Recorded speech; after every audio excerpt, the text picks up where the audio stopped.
স্বামী তার স্ত্রীকে জিজ্ঞাসা করল, বিয়ে করলে একজন মানুষ কি হারায় আর কি লাভ হয়?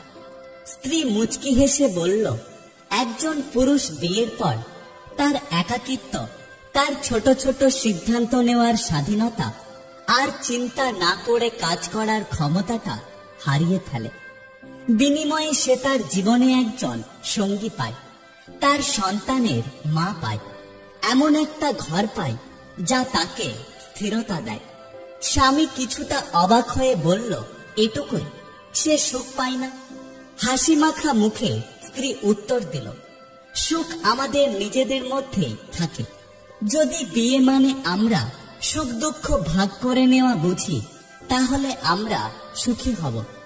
আর আমরা যদি এটাকে স্বাধীনতা নষ্ট মনে করি, তাহলে আমরা জীবনে অসুখী হব।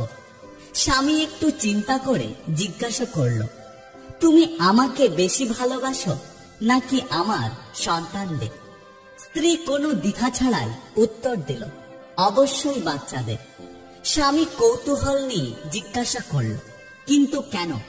স্ত্রী জবাব দিল, কারণ তারা আমার অংশ, তারা আমার